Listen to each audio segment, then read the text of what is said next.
Alright, this help video is all about how to add a new product.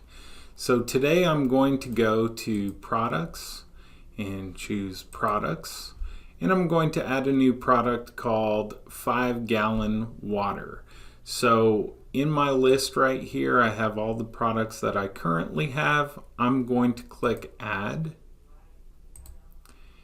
and here I'm just going to type the name as I want it to appear for my drivers and for the lists in my reporting. And then the product description is what's going to read on the invoice itself for the customer to read. So in my database, most of the time I just copy the exact same thing. But depending on what your drivers need to see in their list as they're making their invoices, or what you want it to read on the invoice itself, you can differentiate those. The product type, I'm going to choose water down here, and these product types just separate your sales into different categories, into different buckets, so that you can keep track of that. The barcode can be filled in if you need it. The reference number, same thing. Cost can be used in some of our reporting to be able to track the difference between your cost to you and the price that you're selling it for. Decimals would be used if I were going to keep track of maybe how many gallons of something I was selling, or if I was selling partial units. Tax type, if I am ever going to charge tax on this item, I need to flag it as tax.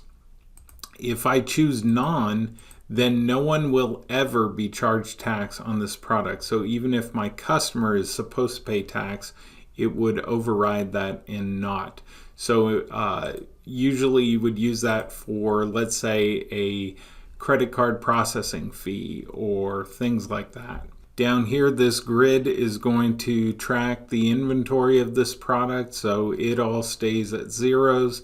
And then this grid down here has to do with if we're going to use this to track how many units go in larger packages, or on a pallet, or that kind of thing with the truckload module. Going along this column right here, you notice by default it is active, even though this is grayed out. This is an active check. We would deactivate it over here.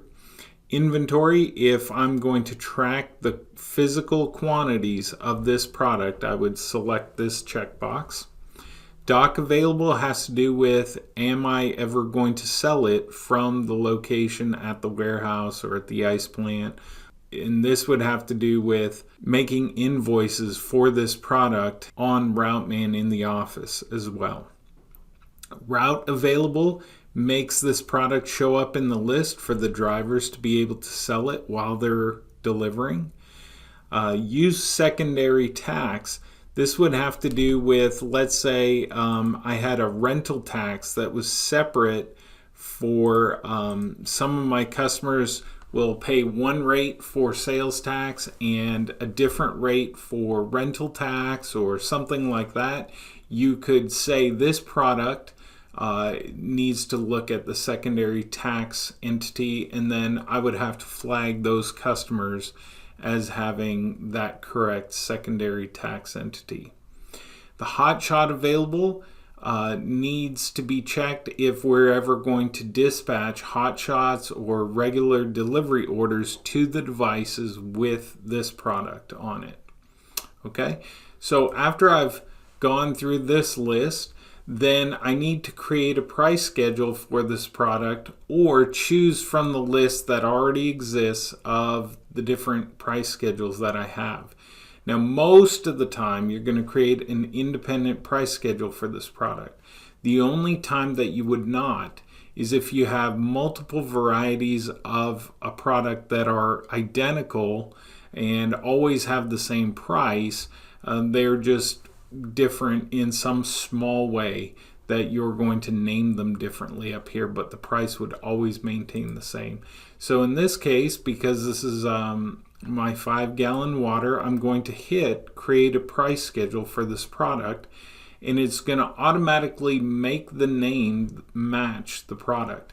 And then here it's asking, what is my all price? And so in this case, I'm going to type in $8, and that becomes my overall retail price. This is the default price that's going to be applied to every one of my customers until they have a more specific price assigned to them, either to the customer itself or to the group. Now when I hit OK, I'm finished, and this is a new product that's available for me to sell in my company. If you'd like to learn more about product types or the special product assignments, you can search those help videos as well. It's also helpful sometimes to look at the product grid, because if we're working just in the list, you would have to go through each one independently to look for particular things. So use the product grid if you're trying to research and see different things about your products. You can find out the answers to what you're looking for much quicker in some cases. If you have any other questions about creating new products, give the KCS office a call and we'll be happy to help.